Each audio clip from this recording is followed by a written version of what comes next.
Hi అన్న. Hello sir, ఎలా ఉన్నారు? బాగున్నాను. ఎలా ఉన్నారు? బాగుంది.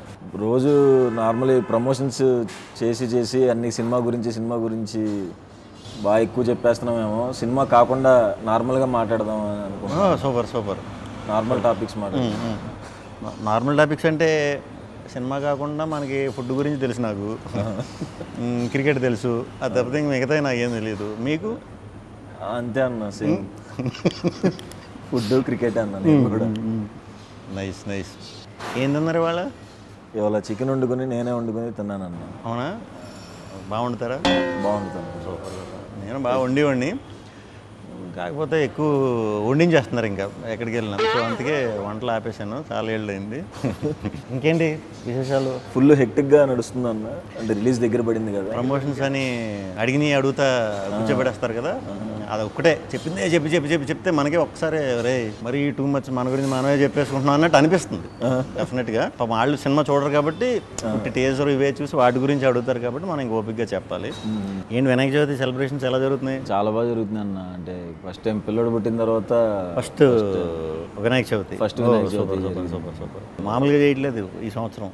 అదే పిల్లంటే జనకాయనన్న. యాక్చువల్గా మా సినిమా జనకైతే కనుక 12th రిలీజ్ అన్న, October 12th. దసరా సెలవులు ఏం చేసేవారు చిన్నప్పుడు? దసరా సెలవులు అంటే మా విజయవాడ కాబట్టి ఖచ్చితంగా అమ్మవారి గుడికి వెళ్ళేవాళ్ళం. కాలేజీకి వచ్చిన తర్వాత అలా NSS NCC అని ఉండే, అలా గుడిలోనే డ్యూటీ చేసేవాళ్ళం కాలేజ్ టైం. ఓకే. సో అందరం కలిపి బాగా ఎంజాయ్ చేసేవాళ్ళం. ఆ తెలుగు పండుగ అంటే గుర్తుకొచ్చిందన్న. మన రాజుగారు ఇప్పుడు ఖచ్చితంగా పండగకే రావాలి అని ఫిక్స్ అవుతారు కదా. సో ఇది కూడా దసరాకే వస్తుందన్న. పండగ ముందు మీది స్టార్ట్ అవుతుందన్న. పండగ మీతో స్టార్ట్ అవుతుంది, మా సినిమాతో ఎండ్ అవుతుంది అన్న. పండగ ముందు మీరు పండగ రోజు మీరు దిగుతున్నారు. అవునన్న. వారం ముందు మేము దిగుతున్నాం. పండగకి రిలీజ్ అవుతున్నందుకు ఎలా ఫీల్ అవుతున్నారు? చిన్నప్పుడు పండగకి సినిమాలకి వెళ్ళి చూసేవారా? ఖచ్చితంగా పండుగ రోజున విజయవాడలో. నేను విజయవాడలో ఇంటర్ చదువుకున్నా. థియేటర్లో ఆ 2 ఏళ్ళలోనే 2-3 సార్లు సీట్లన్నీ మార్చేశారు. అరిగిపోయేంత అక్కడే కూర్చుని దేగుతూ ఉండేవాడిని. మొత్తం మెయిన్ థియేటర్లో లోకల్ థియేటర్లు ఉంటాయి ఊరు చివరిలో, గంగూరు సైడ్, అది ఆ థియేటర్లో మొత్తం అసలు ఇంకా అదే ఎంటర్టైన్మెంట్. అప్పుడు సినిమాలు పిచ్చి మొదలైంది కూడా. అంటే దూకుడుగా బ్లాక్లో టికెట్లు కొంటాలు, జనాల్లోంచి దూరం వెళ్ళిపోవటాలు అన్నీ విజయవాడ ఇదప్పుడే అక్కడి నుంచే స్టార్ట్ అనమాట. విజయవాడ చైతన్య అన్న, నలంద. ఓకే. పండగకి ఫస్ట్ టైం కదా. అవును. పండగలకి మరి మనకి మనలాంటి వాళ్ళకి దొరకటం చాలా రేర్. ఎప్పుడు పండగ స్పేస్ దొరకదు మనకి. సో ఈ పండగ మరి మంచిగా మీకు డబుల్ ఇంపాక్ట్ రావాలని బాబు కూడా పుట్టాడు కాబట్టి, బాబు పేరు మీదే, బాబు పుట్టడంతో మీరు ఆ పేరు పెట్టుకున్నారు కాబట్టి. ఇప్పుడు దసరా విజయవాడే కాదు, మన యూఎస్లో కూడా చాలా బాగా చేస్తున్నారు. అవునన్న. మనకి యూఎస్లో కూడా నేనే డిస్ట్రిబ్యూషన్ తీసుకున్నానన్న. ఫస్ట్ టైం డిస్ట్రిబ్యూషన్లో దిగానన్న. యాక్చువల్గా ఓవర్సీస్ మొత్తం ఫస్ట్ టైం అడిగేటప్పుడు కొంచెం భయం వేసింది, కానీ సరే సినిమా చూసిన తర్వాత నమ్మకంతో నేను మొత్తం ఓవర్సీస్ డిస్ట్రిబ్యూషన్ తీసుకున్నాను. దిల్ రాజు గారు ప్రొడక్షన్లో ఫస్ట్ సినిమా కదా. ఫస్ట్ టైం రాజు గారితో చేయటం, ఫస్ట్ టైం బాబు పుట్టిన తర్వాత చేయటం. సో సినిమాలో జనకయ్యాను, ఇక్కడ జనకయ్యాను. 12th అసలు ఏమవుద్దో ఏంటి మనోడు అటు తిరిగి జనక సినిమాకి వెళ్తున్నాడు. రాజుగారు ఫుడ్ బాగా పడినట్టుంది. ఏం చేసినా ఎలా చేసినా ప్రమోట్ చేద్దాం సినిమా అనే తాపత్రయం బాగుంది. కానీ చాలా నేను స్వాగ్లో జనకనే. ఓహో అవునా? స్వాగ్లో జనకనే. కాకపోతే ఒక 7-8 సార్లు అవుతాను జనక. ఓహో 7-8 సార్లు జనక అవుతాను. ఓకే. అలా సినిమా అంతా జనకల గురించే. ఓకే. అంటే ఫ్యామిలీ ట్రీ అని చెప్పాను కదా. ఫాదర్ ఏంటి, తాతగారు ఏంటి, అలా మన పాత ఎపిసోడ్లు మన చిన్నప్పుడు మన ఊర్లో మన ఇళ్లలో అవి ఎక్కువ వినేవాళ్ళం. మనం ఆడుకుంటూ వింటూ ఉంటాం పెద్దవాళ్ళ మాటలు. అవి అలాంటి మాటలన్నీ ఒక మంచి కంటెంట్ కింద తయారు చేసి అందరికీ చాలా సింపుల్గా ఒక 6 సంవత్సరాల నుంచి ఒక 60-70 సంవత్సరాల వయసు ఉన్నోళ్ళు కూడా బాగా అర్థమయ్యేలాగా నీట్గా డిజైన్ చేసి కుటుంబం అంతా కలిసి థియేటర్లకి వచ్చేలాగా కథ చెప్దామని ఇంటెన్షన్తో ఆ కథ మొదలెట్టాం.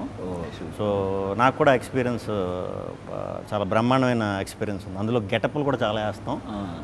గెటప్లు కూడా అన్నీ చాలా న్యాచురల్గా కుదిరినాయి. అంటే యంగ్ నుంచి ఏజ్ వరకు కూడా గెటప్స్ ఉంటాయి అన్నమాట. సో స్క్రీన్ ప్లే ఒక రకమైన స్క్రీన్ ప్లే అనమాట, ఒక రకంగా అందరికీ అవైలబుల్ ఉంటుంది, బట్ చాలా కొత్త స్క్రీన్ ప్లే ఉంటుంది. మ్యూజిక్ కూడా వివేక్ సాగర్ ఇంకా ఆబ్వియస్గా చంపేశాడు, అదరగొట్టేశాడు. ఫస్ట్ టైం అన్ని రకాలు సాంగ్స్ ఇవ్వటం జరిగింది, అదరగొట్టాడు వర్క్ వైజ్. కెమెరా వచ్చి వేదరామన్ అని, అసలు మీకు 60s అంటే 60s, 1500 అంటే 1500, ప్రజెంట్ అంటే ప్రజెంట్, 90s అంటే 90s, చాలా బాగా తీశాడు. సో ఇన్ని యాంగిల్స్ ఉన్నాయన్నమాట స్వాగ్లో. స్వాగ్ని వంశానికి సుస్వాగతం.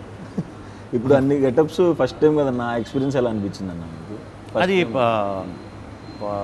చాలా చాలా హానెస్ట్గా చాలా ఎంజాయ్ చేస్తా 2 రోజులు వేయించుకున్నాను.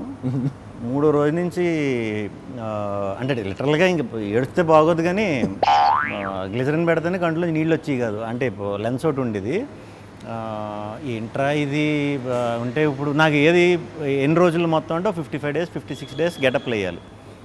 ఆ 2వ రోజు నుంచి 53 రోజులు ఎప్పుడవుతాయిరా, ఒక స్ట్రెచ్లో అయిపోయినా బాగుండు ఏదో ఒకటి, అంటే అన్బేరబుల్. అది మీరు తప్పకుండా అందరూ ఎక్స్పీరియన్స్ చేయాలి. అది మన క్లైమేట్కి కరెక్ట్ కాదు, ఇన్ ద సెన్స్ అవుట్డోర్కి వాటికి సెట్ అయ్యేది కాదు. సమ్మర్లో ఒకటి చేసాం. అబ్బో. సో ఒక్కొక్క రోజు ఏంటంటే 3-4 ఉన్న క్యారెక్టర్లు ఒకే రోజు చేయవలసి వచ్చేది, కొన్ని కాంబినేషన్ సాంగ్ షార్ట్స్. ఓకే. అలాంటిటప్పుడైతే ఇంకా అసలు విపరీతమైన ఇది వచ్చేసేది. ఇంకా మరి మనం అవన్నీ చూపించకుండా అవన్నీ వెనకాల దాచుకుని ముందు చేయాలి కాబట్టి ఎంజాయ్ చేస్తాం. ఓకే. డైరెక్టర్ గురించి చెప్పండి. హసిత్ గోలి మనోడు. మా అబ్బాయి పేరు కూడా హసిత్ రామే. హసిత్ రామా? సూపర్. ఎలా పెట్టారు హసిత్ అని అసలు పేరు? మా కలర్ ఫోటో డైరెక్టర్ పెట్టాడు అన్న. ఓ సూపర్. సారీ, ఏం మాట్లాడుతున్నా మా సినిమా గురించి చెప్పేస్తున్నాను, మీరు చెప్పండి. హసిత్ మేము రాజరాజ్ చేసాం ముందు, మన వివేకాత్రేయ దగ్గర మెంటల్ మధ్యలో బ్రోచే చేసాం. ఓకే. సో అప్పటి నుంచి అలవాటు బాగా. ఈ సినిమాకి ముందు ఒక పాయింట్ ఇలా అనుకుంటున్నాను భయ్య అంటే, బ్రహ్మాండంగా ఉంది, కానీ దీన్ని కథ కింద ఎలా చేస్తారని నాకు క్లూ లేదు. నేను తర్వాత వేరే షూటింగ్ బిజీలో పడిపోతే ఒక 2 monthsకి మళ్ళీ నీట్గా ఇది ఇలా అనుకుంటున్నాను, స్ట్రక్చర్ చెప్పాడు. నాకు అది చెప్పేసరికి అది ఆశ్చర్యం వేసింది నిజంగా. అంటే దీన్ని మనం నిజంగా కనుక కరెక్ట్గా చెప్పగలిగామంటే ఆడియన్స్ని మనం గెలుస్తున్నాం. మనం సినిమాలు ఇది చేస్తున్నాం, మనకి పేరు వస్తుంది, మనం పాన్ ఇండియాకి వెళ్ళి కొడుతున్నాం, అక్కడ కమర్షియల్గా షేక్ ఆడిస్తున్నాం, తెలుగు ఇదంతా వస్తుంది. హీరోలు గెలుస్తున్నారు, ప్రొడ్యూసర్లు డైరెక్టర్లు ఇది చేస్తున్నారు మొత్తం. మనకి తెలుగులో శంకరాభరణం, స్వాతిముత్యం ఇలాంటి గొప్ప సినిమాలు కూడా ఆడించిన ఆడియన్స్ ఉన్నారు మనకి. ఇలాంటి సినిమా చేసినప్పుడు ఆడియన్స్కి గెలిపిస్తారు, ఆడియన్స్ గెలవాలి అనేది గట్టి నమ్మకం నాకు. ఆ ఒక్క ధ్యేయంతోనే ఈ సినిమా చేయటం జరిగిందన్నమాట. ఆడియన్స్ని గెలిపించాలి. మన్నే ఎప్పుడు వాళ్ళు గెలిపిస్తున్నారు, వాళ్ళకి రిటర్న్ ఇవ్వాలి. మన తెలుగులో కూడా ఒక హట్కే కంటెంట్, అంటే ఇప్పుడు దాకా ఎక్కడ ఎవరో చెప్పని కంటెంట్, గొప్ప విషయాన్ని చెప్పే ఇదిగా కుదిరింది. బాగా మంచిగా సెటప్ చేసుకుని, అంటే సినిమాకి ఎలా మనం ఇది చేయాలో, మనకి హౌ టు లివ్ అనేది కూడా మనకు పురాణం వెనకాలకి మనం వెళ్ళి సనాతన ధర్మం వీటిల్లో తెలుసుకున్నామంటే అవి ఓన్లీ హౌ టు లివ్ అనేదే రాసి ఉన్నది దాంట్లో. దాన్ని ఫాలో అవటం వల్ల మనకు తెలిసేది అదే లైఫ్ గురించి ప్యూర్గా. అలాంటి గొప్ప పాయింట్లు దీంట్లో ఇంక్లూడ్ చేసినప్పుడు దీన్ని చాలా చాలా నిష్టగా ఇదిగా చెప్పాలన్నట్టు చేసాం. సో హసిత్ తప్పకుండా చాలా మంచి స్టోరీ టెల్లర్ అవుతాడు ఫ్యూచర్లో కూడా. తప్పకుండా మనం అందరం కూడా మళ్ళీ వర్క్ చేయాలి మనోడితో, అందరూ ఎక్స్పీరియన్స్ చేయాలి అది. మీ శాండీది ఎలాగ నేను చేస్తాను డౌట్ లేకుండా. మీ శాండీ కూడా నాకు వెరీ ఓపెన్. అంటే అప్పటికి స్టార్టింగ్ ఏది మన ప్రభాస్ గారి సినిమాకి వర్క్ చేసే స్టార్టింగ్లో నేను అనుకోకుండా ఫ్రెండ్ త్రూ కలిసా. ఓకే.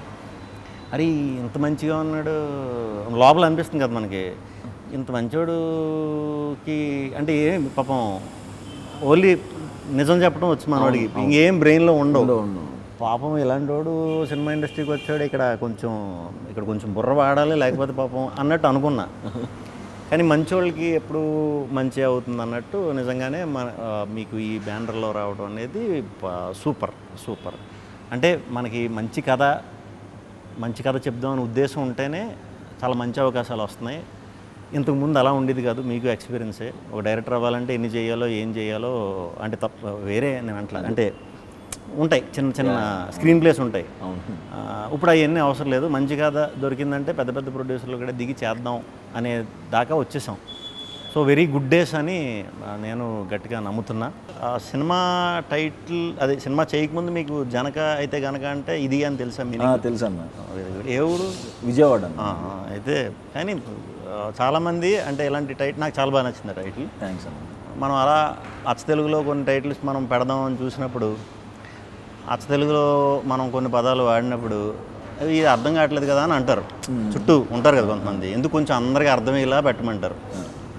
కానీ అట్లీస్ట్ అలాంటి పదాలు వింటే తెలుస్తుంది కదా నెక్స్ట్ వచ్చే బ్యాచ్కి కూడా, కొంచెం యంగ్ బ్యాచ్కి వాళ్ళకి వీళ్ళకి. ఈ మధ్యన ఇంగ్లీష్లు ఎక్కువ కదా వాళ్ళు, ఇంగ్లీష్లు కొరియన్లు ఇవే ఎక్కువ.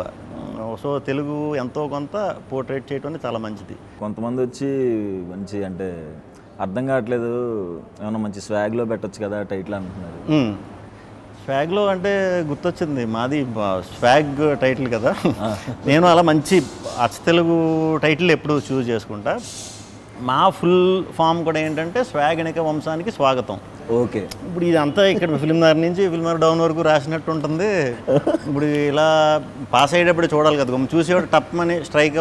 కొంతమంది చదవలేరు కూడా తెలుగు గమ్మని ఫట్ అని స్వాగనిక వంశం ఇవన్నీ అంటే తిరగవని కొంచెం చిన్న సందేహంతో స్వాగ్ అని షార్ట్ ఫామ్లో పెట్టామన్నమాట. ఓకే. మొత్తం స్వాగ్ ఎలా ఉండబోతుందన్న? స్వాగ్ అంటే కొత్త కదా కొత్త కథ. మీరు చేసి అన్నీ కొత్త ఐడియాలు, కొత్త కథలు. అవి రెఫరెన్స్లు ఉండవు మనకి బేసిక్గా. ఇలా చేద్దాం, లేకపోతే అలా ఉంటుంది ఇలా ఉంటుంది అని చెప్పడానికి అంత ఈజీగా ఉండవు.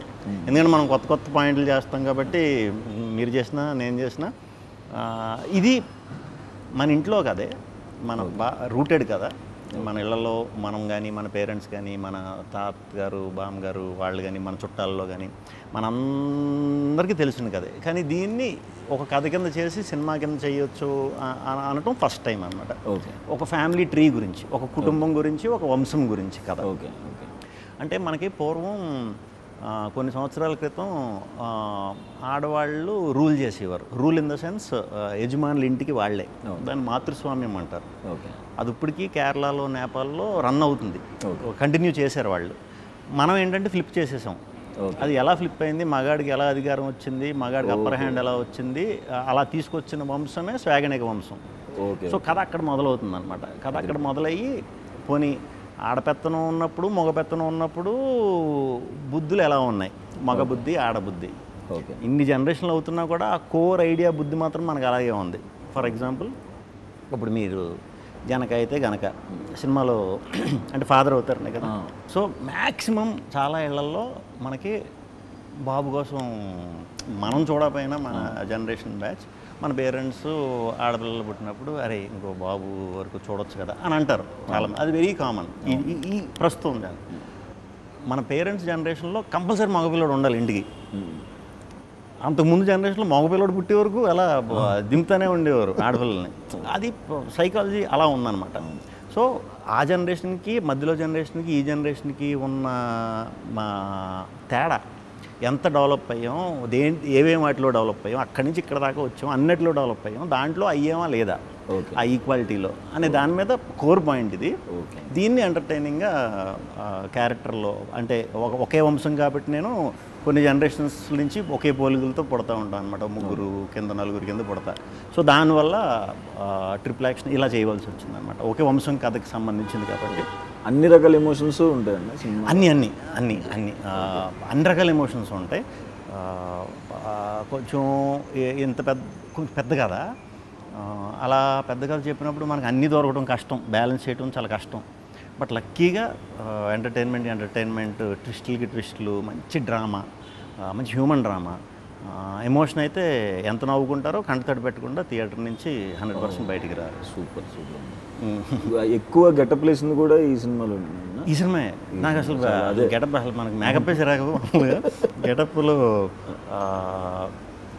కొంచెం అవసరమా అన్నట్టు ముందు అనుకున్నాం. అంటే ఎలా చేస్తే బాగుంటుంది కాకపోతే ఒక్కొక్కటి కథ డెవలప్ అవుతూ ఒక్కొక్క క్యారెక్టర్ ఇలా ఉండాలి ఇలా అన్నప్పుడు ఇది చాలా బ్రహ్మాండంగా ఉంది. గెటప్ బాగా కుదిరితే మనం దాన్ని ప్రాపర్గా ఇలా వెళ్దాం, లేకపోతే ఆల్టర్నేట్ ఏంటనేది చూసుకున్నాం. ముందు లుక్ టెస్ట్లు అన్నట్లు కూడా చాలా బాగా కుదిరినాయి గెటప్. సో అందరూ కూడా వెరీ హ్యాపీ. జనక విశేషాలు చెప్పండి, ఎలా ఫీల్ అవుతున్నారు? ఈ మధ్యనే మీరు జనక అయ్యారని కూడా తెలిసింది. సో అంటే ఇక్కడ రియల్ లైఫ్లో కూడా వైఫ్ ఇంట్లో ప్రెగ్నెంట్, అక్కడ షూట్ టైంలో కూడా అక్కడ షూటింగ్లో ఇంట్లో ఒకటే జరుగుతూ ఉండేది. ఇంకో మామూలుగానే మీరు న్యాచురల్గా ఉంటుంది, ఇంకా న్యాచురల్గా వచ్చి ఉంటాయి అన్నీ. అవునండి, కొంచెం బాగా కనెక్ట్ అయ్యింది. మీ డైరెక్టర్ శాండీ గురించి చెప్పండి. సందీప్ ఆయన సలార్కి రైటింగ్ చేశారు. అవును. ఇది డెబ్యూ సినిమా. చాలా మంచి కామెడీ రాశారు. ఆయన జంధ్యాల గారి ఫ్యాన్. సూపర్. ఆ స్టైల్లో చాలా బాగా రాశారు. అండ్ వెయిటింగ్ అన్న, ఎక్కువ నవ్వుకున్నా, ఎక్కువ కామెడీ ఉన్న సినిమా కూడా దాంట్లో. మీ సినిమాకి చాలా ఎసెట్లు ఉన్నాయి. మీ దానికి బయట నుంచి యాజ్ ఆడియన్స్ కింద చూసినప్పుడు జనక అయితే కనుకకి మీరు డిఫరెంట్ కథలు చేస్తారు, కొత్త డైరెక్టర్ని పట్టుకున్నారు, గ్యారంటీ డిఫరెంట్ పాయింట్ ఉంటుంది. ఇదంతా ఒక ఎత్తు అయితే రాజుగారు లాంటి బ్యానర్ ఎన్నో ఇయర్స్ నుంచి ఉన్న ప్రొడ్యూసరు కథకి వాల్యూ ఇస్తూ ఒక మంచి కథకే సపోర్ట్గా మీ అందరికీ టీమప్ అవడం అనేది ఎడిషనల్ ప్లస్. అవునన్న, కొత్తగా రాజుగారు ఇంక ఇప్పుడు హిట్లు బ్లాక్ చూడాల్సిన అవసరం లేదు. కాకపోతే పేరు ఏదైతే ఉందో నాకు తెలిసి ఈ సినిమా ఎంత పెద్ద హిట్ అవ్వాలంటే మన బలగం చిన్నగా తీసి ఎంత పెద్ద ఇదైందో అంత పెద్ద హిట్ అయితే ఇది ఆ వచ్చే పేరు ఉంటుంది చూసారా, కొత్త టీంని ఎంకరేజ్ చేసి ఆ పేరు ఉంటుంది కదా, అది విపరీతమైన సాటిస్ఫాక్షన్ ఇచ్చేస్తుంది ప్రొడ్యూసర్లకి. దాంతో మనకు రాను ఒక 5% 10% వచ్చే కొత్త కథలో, డిఫరెంట్ కథలో, అంటే కంటెంట్ ఓరియంటెడ్ ఫిలిమ్స్ మనకు 50% అయిపోతుంది ఇంకో 2 ఏళ్ళ తర్వాత. సో ఇలాంటి ప్రొడ్యూసర్లకి మీరు ఇంత మంచి సినిమా ఇస్తున్నందుకు as a Telugu audience very very happy పర్సనల్గా. ఇది ఫస్ట్ టైం కొంచెం పెద్ద ఆర్టిస్టులతో ఫస్ట్ టైం చేస్తున్నాను. సూపర్. రాజేంద్ర ప్రసాద్ గారితో అండ్ వెన్నెల కిషోర్ అన్న, ప్రభాసీన్ అన్న, మురళీ శర్మ గారు, చాలా మంచి ఎక్స్పీరియన్స్ అన్న. సూపర్. మంచి కామెడీ కూడా వర్కౌట్ అయింది. నాకు కొంచెం టెన్షన్ కూడా వేసింది, అందరు పెద్ద ఆర్టిస్టుల మధ్యలో ఫస్ట్ టైం కదా, ఎట్లా ఉంటుంది. రాజేంద్ర ప్రసాద్ గారితో ఎలా ఉంది? నేను చాలా పెద్ద ఫ్యాన్ అన్న ఆయన. ప్రతి సినిమా గురించి ఏమైనా బ్రేక్ దొరికితే చెప్పేస్తుండే ఆ డైలాగు. ఆయన నుంచి తెలియకుండా ఆయన సెట్లో ఉన్నప్పుడు నేను గాలి సంపత్ వర్క్ చేశాను ఆయనతో. ఆయన నుంచి తెలియని చాలా యాక్టింగ్లో మెలకువలు నేర్చుకున్నా. ఆ రకంగా చాలా సీనియర్స్ మనకి హెల్ప్ అవుతారు అలాంటి వాళ్ళతో చేసినప్పుడు. వెన్నెల కిషోర్ గారితో ఇంక చెప్పక్కర్లేదు, కొత్త టైమింగ్. ఇంకెవరున్నారు? మురళీ శర్మ గారు. సూపర్. ప్రభాసీన్. సూపర్. ప్రభాసీన్ కూడా మేము వేరే సినిమా చేస్తున్నప్పుడు కలిసినప్పుడు ఈ సినిమా గురించి చాలా బాగా చెప్పారు ఇద్దరు, వెన్నెల కిషోర్ గారు ఈయన కూడా భలే చెప్పారు సినిమా గురించి. చాలా హ్యాపీ ఫీల్ అయ్యా. వాళ్ళిద్దరు ట్రాక్ చాలా బాగుంటుంది. సూపర్. మనం ఏదో అనుకున్నాం కానీ ముందు అది మాట్లాడుకుందాం ఇది మాట్లాడుకుందాం అని ఎన్ని బత్తాపారాలు మనం మాట్లాడినా లాస్ట్కి ఏదోలా సినిమాలో దూరేస్తాం, అది తప్పదు. సో 12th మీరు వస్తున్నారు జనక అయితే కనుక, మేము 4th వస్తాం.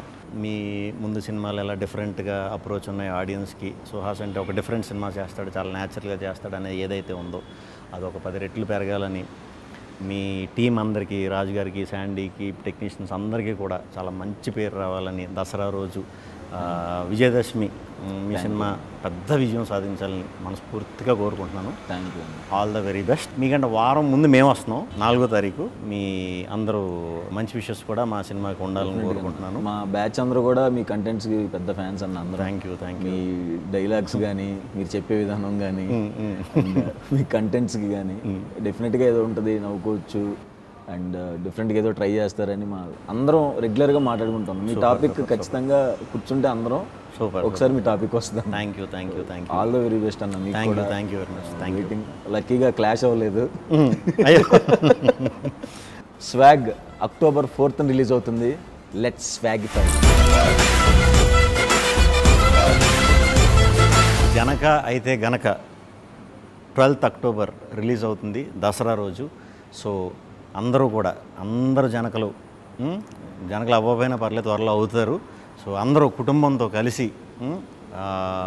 వెళ్ళి దసరా రోజు జనక అయితే గనక సినిమాని పెద్ద విజయవంతం చేస్తారని మనస్ఫూర్తిగా కోరుకుంటున్నాను. All the best Janaka and Janaka team.